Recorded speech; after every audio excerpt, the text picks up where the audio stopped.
Hey guys, how's it going? Welcome back to Don't Be a Basic Biscuit. Today I have a good friend and a colleague of mine, Devin Hogan from Hudson United Insurance. He is an amazing insurance provider, but the reason why I have him on today is because of something else. He actually is the king of professional networking, but using professional organizations to find other people. So, what I want to do is first, Devin, why don't you introduce yourself? Tell us a little bit about yourself, and then go into, just briefly explaining to us what your strategy is. Yeah, absolutely. So my name is Devin Hogan. As you mentioned, I'm with Hudson United Insurance. I am an insurance producer here, so I help people get coverage. I am the president of BNI chapter. So BNI is Business Networking International. It's the largest business networking organization in the world. I'm also an active member of the Manhattan Chamber of Commerce. And I've been previously part of organizations like National Association of Divorce Professionals, I've been part of Did you say Wrestlers. National Association of Divorce Professionals? Yeah, yeah. And then the other one I was going to say is Wrestlers in Business Network. Wow, Um, you've been yes. you've been all over. So, guys, I wanted to make sure that you understood that Devin Hogan kind of finds these professional organizations, and as I've mentioned before, it doesn't always have to be real estate related, and that's kind of the perfect introduction because you kind of explained without me really saying it that it doesn't have to be a real estate organization in order for you to be able to network with someone. So how do you find these professional organizations, and what is the brain process that you go through to decide whether or not to go to something? Yeah. So BNI can be found online. Especially if you're in like the insurance business, mortgage business, things like that. It makes sense to find a BNI chapter right away if you're getting started in the business, or you just switch companies, or you're just trying to hit your stride. Maybe you learned a little bit. Now you're know enough to be dangerous, and you want to bring in more clients. So online is a way to find them, but that's actually not how I found my BNI chapter. I found it. I had gone to some networking events, and people invited me to their networking groups. There's different groups that I'd visited, and BNI seemed to be the one that people have had a lot of success with that I have talked to. So I applied for one group. I was 24 years old. I was very green. I hadn't done any networking before. I actually didn't get accepted into the first group or the second one that I tried to join. The Damn, that's first rejection one, right there. I they don't could like that. tell that I was very green and didn't really know what I was doing. By the time I applied to the second one, I was doing a little better, but BNI can be pretty exclusive. And they were a little nervous. My brother at the time was doing commercial leasing in the city, in New York City. And, it was a New York City group, and someone else had the seat for that. And my dad had been doing mortgages at the time. They found that out, and they were not comfortable bringing me in the group because they thought my referrals would go to them. Fast forward a little while later, I get reached out to by a guy by the name of Dan O'Hara, my attorney, and he was the president of this BNI chapter at the time, and he had heard from BNI leadership that I had been looking for a group and hadn't been able to find a home. So he invited me to visit, and I was so glad that I didn't get accepted into the first two because this was so much of a better fit for me. When you join these groups, you want to make sure that it's people that you get along with, right? That they're people that you can actually be friends with. Like I've been to two weddings from people who are a part of the group, very close friends. This is what happens because BNI meets once a week, every single week. So you really get to know people. But yeah, that's basically how I found it. You go to networking events, you meet people, and, you take their cards, you set up a meeting, coffee, drinks, lunch, whatever it is, get to know them, and then you start getting invited to things, whether that's other events or it's organizations. And so I was lucky enough to find this group that's probably accounted for half the business that I've done since joining it. So, well, who are the type of people that are in these organizations? Like, if you were to like spew out a bunch of different professionals that were the different types of professionals that would be in, let's say, BNI or one of their competitors, like what type of people are involved in this organization that others can get their referrals from? BNI, like some of the larger chapters, like Chapter One in Manhattan, they have over 100 members, right? So the core circle that usually starts a group, it's usually property and casualty insurance, which is what I do, life insurance, mortgage, real estate, accounting, financial advisor, right? Those are the bread and butter, the ones who join these groups, start them, and the seats are almost never open in groups to get in these professions. And a lot of times you'll apply for a group and three other people in these professions will apply, but then it gets way broader, right? There's groups that have contractors. We've had contractors in the past. There's groups that have chiropractors, dentists, nutritionists, life coaches, executive coaches, people who do lighting. And, I had somebody visit our group. He's one of my clients who does landscaping and buildings in Manhattan. So it's really anyone who has a business who wants to grow their revenue. Because basically everyone works as your sales team when you're there. So basically, if you're a person who has a business, whether you're the owner or you work in sales, and you want to grow the business, it's a great place to go to do it.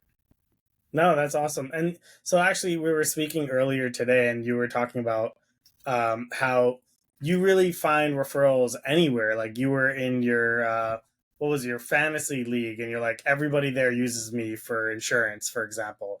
And you were talking about how you did the Chamber of Commerce and all of these other organizations. How am I supposed to find these? Then when you got there, how was it that you were interacting with people? Yeah, you need to be somebody who does things, right? So I am part of a softball league, part of the fantasy football league, and I like to go out. I like to hang out with friends and meet new people, and just get involved in different things, whether that, not that I do a whole ton of it, but volunteering is a great way to do it. People who have kids, if you coach the kids' teams, a lot of times that's a great source of business for people. So it's whatever you like and you're interested in. It could be a run club, it could be a book club, it could be doing yoga. Anything that you like to do for fun, you should go and do it. Like it helps you in business, and it helps you, obviously something like yoga is going to help your health as well. So it's just a matter of getting out there, doing stuff, meeting people. And naturally people ask you what you do, but you shouldn't be afraid to tell people what you do. A lot of people, in my industry, people oftentimes are afraid to say that they sell insurance, right?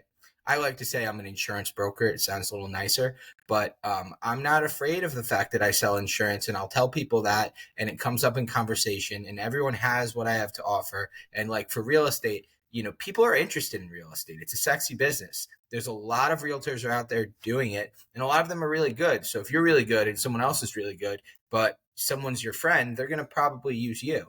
So that's basically how it is. You just have to meet as many people as possible, be involved in organizations, and say what you do, and present yourself well, right? If you're going to yoga, you want to get nice yoga clothes, and don't be a slob and bring your mat. Don't come with no mat. I keep talking about yoga. I don't even do yoga, but and just be presentable and be a pleasant person to be around. Treat other people with respect and carry yourself with dignity, and people are going to want to work with you.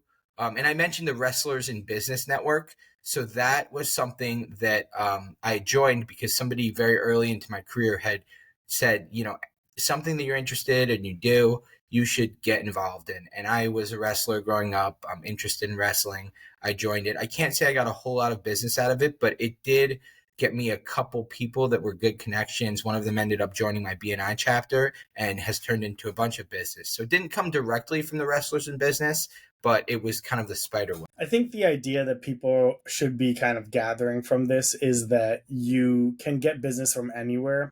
And, one of the avenues is going to these professional organizations and trying to network. Let's say you're going to one of these professional organizations that is not really fully geared towards that, right? So you're saying you go to your fantasy football and working out and here and there. How are you approaching people? When are you approaching people to let them know about what you do? Very good question. So there's two different lanes of it, right? As we're talking about my softball team, my fantasy football league, you just become friends with people over time, and it naturally comes up what you do. You don't need to be obsessed and be constantly driving down people's throat. No one wants to hear about insurance all day, but sometimes people have questions, and sometimes people do become interested in it. So it's just a matter of just being there, becoming friends with people who you like, and then that naturally happens, right? People ask what you do. It's one of the most common questions in a conversation. And then professional networking, it's more structured. You're going there, like you said, to get business, and everyone's there for the same purpose. So the way you approach it, right? BNI specifically, but any of these networking groups, you can take this formula. You go there. Usually the beginning is open networking. We used to be in person all the time. We're only in person sometimes. The beginning is open networking. It's light. How you doing? What's going on with you? Oh yeah, the kids just played a softball or baseball tournament over the weekend. Are you traveling anywhere soon? Stuff like that. You keep it light with that open networking part, because the part of the meeting and almost all of these types of organizations. One of them's like, I'm drawing a blank on the name, but one of my coworkers, Barry, is part of a group that's very similar to a BNI, and it's the same thing. You give what's called a commercial.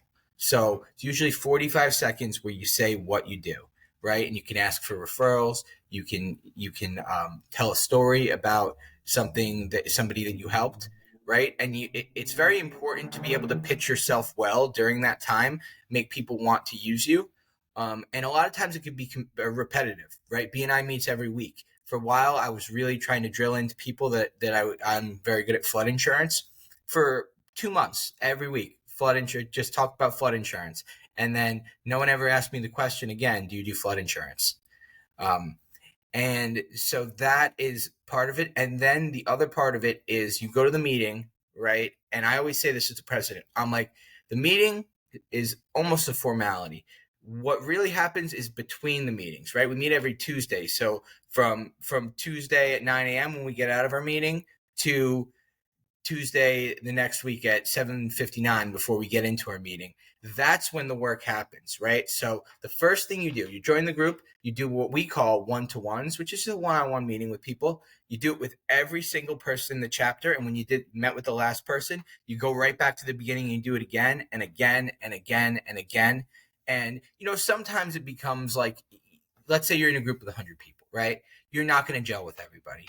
And maybe you don't focus your energy on somebody that you just are very not alike and you guys don't get along or whatever it is. But generally, most people are nice, especially who are joining a group like this. Although the Long Island serial killer did join a BNI group, so you got to be careful. But Did he really? yeah, yeah. But anyway, so you do the one-on-one meetings, right? And when you're in those meetings, you get to know people. You don't talk about business the whole time, but you do ask them, like, how can I help you? Who do you need to meet? Who are your clients, and who are the people who know your clients, right? Because they're going to have the answer to that. And if they don't, they should figure it out, because you should have the answer to that as well if you're in these groups. So you find out how you can help other people. And that's the whole thing. BNI's mantra is givers gain. So you look to give referrals to people, help their business, help them in their personal life, however it is. And naturally, they're going to want to help you back. But it's not a quid pro quo thing. It's something that you give into the collective, and then the collective gives back to you, right? So you do those meetings, you give referrals, right? So there's 4 metrics that we judge it on. It's one-to-ones, how many people are meeting with each other. Then it is how many visitors are you inviting, right? Because if you grow the group, then there's naturally going to be more people on your sales team, right? And then there is referrals, which is obviously, very important. And then the even more important one is closed business. How much revenue closed from the referrals you gave, and how much revenue did you close from the referrals you receive? And that last part I want to focus on, because it's very important to do a good job with the clients and give that VIP treatment, because this is an absolute gold mine, right? So let's say you are overwhelmed with clients and it's tough to give things the attention it deserves. Prioritize the stuff from the BNI group or whatever the organization that you're putting not all your eggs in, but putting a lot of eggs in the basket. You're going to want to prioritize those leads, because the more people come back to the person who referred to you and say, thank you for introducing me to Devin. He did such a great job. That person, you just want a referral source for life, right? So that's really how you approach it. That's actually, no, that's really good. And what I really like about that is how often you guys continue to talk to each other, and because that's what I think the biggest problem is with people when they go to events, and maybe even just regular networking events, is that they just collect these business cards and throw them on the side of their bed nightstand. It sits there for 3-4 days, and you're like, all right, I'm not going to call these people and throw it away, right?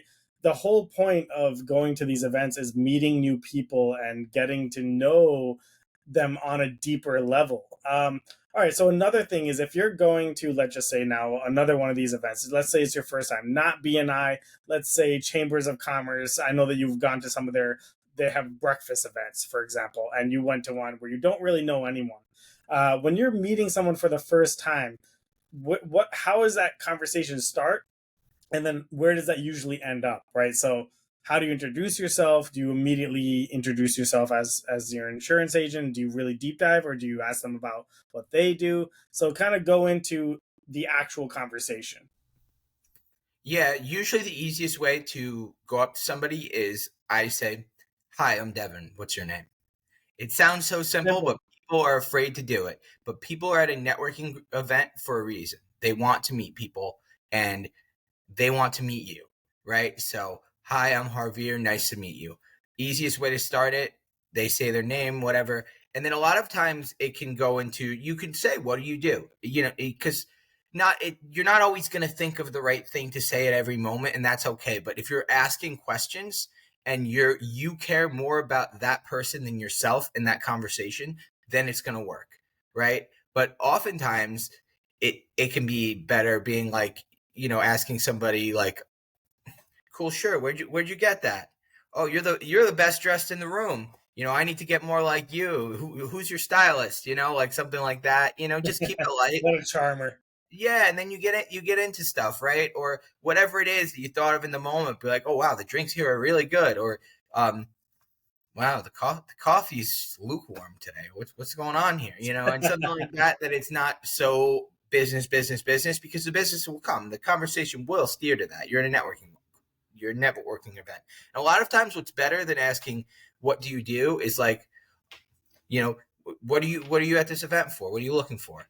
Something like that. And they might say, I'm looking to grow my business. They might say, actually, I'm looking to hire somebody, or I'm looking to get speaking gigs, or whatever it is. Not everyone is looking for, to close a real estate deal or to close an insurance deal. People have different reasons for being there. So that's a great question to ask people.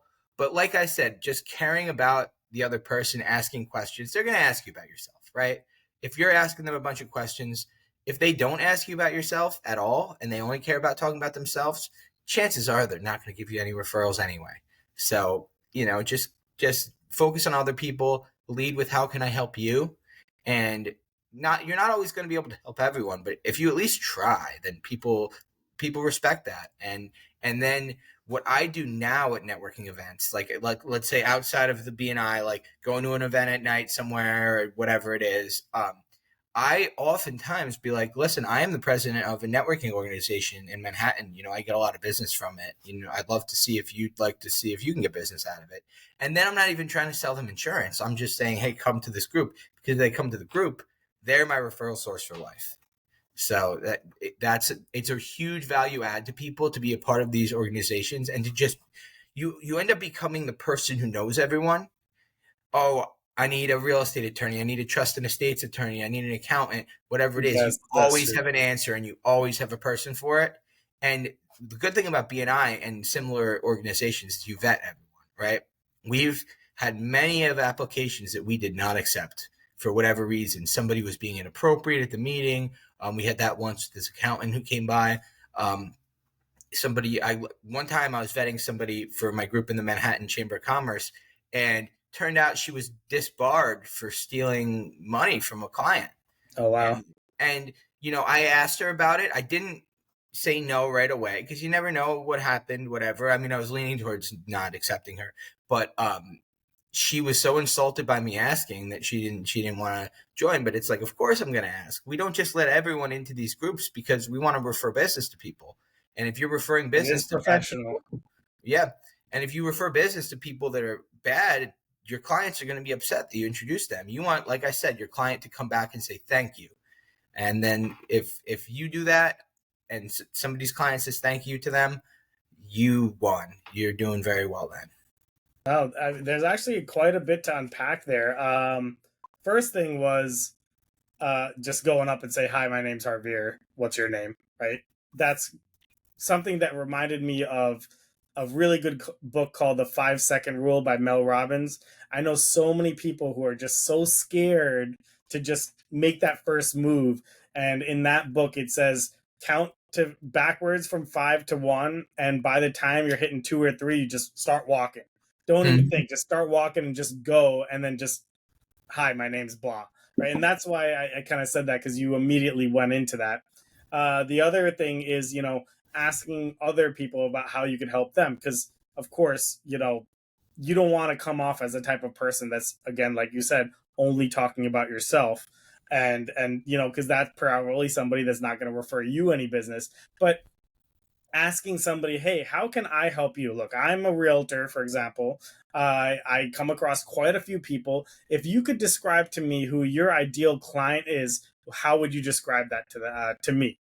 And so I asked them that, and then I think in my head, oh, I have an introduction that I can make for you, right? So giving somebody something in your BNI, I think the founder wrote Giver's Gain, and then there's another book that I know of called The Go Giver, and both fairly similar ideas.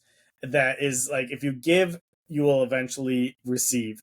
And then the last thing that you said is ask the other person questions. I think that's super important. I actually learned that from a book called How to Win Friends and Influence People, a really good book. But what it essentially said was people really enjoy talking about themselves, which is true in any at any environment, whether you're meeting friends or you're at a sporting event or if you're just meeting anyone for the first time, even in a professional environment, people like to talk about themselves. So if you don't know what to talk about, ask them about themselves. So those are actually, it's so funny because it was linked to three books that I really enjoy, and it makes sense. So, Devin, if you wanted to give anyone a piece of advice, kind of like a last piece of advice, what would you give them? Like, what is the most important thing that you have learned that has helped you the most? As far as networking goes, I think you said the most important thing, but I'm going to say a couple things. So the first one we already mentioned, which is, care about what the other person has to say and lead with trying to help them. The other thing is become an interesting person, which, like I mentioned, go do the things you like. If you like to read, maybe join that book club or maybe just read a bunch of books. Join the softball team. Right now the Olympics is going on, right? If you're at a networking event, that's a great thing to talk about with people. Most people have at least a baseline knowledge of what's going on with the Olympics. If you can't think of something to say, because it happens to everyone in a social situation, forget about networking. If you're somebody who's like looking to date and you go to try to meet somebody, that's like the classic thing that like you can't think of anything to say in the moment, right? So a lot of that is staying up on what's going on and doing things and becoming well read and having all of the, becoming an interesting person, I would say. And really important information there. So, guys, you could find Devin Hogan on Instagram as Devin Hogan 40. So DEVIN HOGAN 40. And you could also reach him. What's your email? It's devin.hogan at Yeah, hudsonunited.com. Devin.Hogan at HudsonUnited.com. And I have one phone number. It's my personal cell phone, 631-780-2335. Call me, text me, email me, shoot me a message on Instagram. I'm responsive on all. You can even send a carrier pigeon.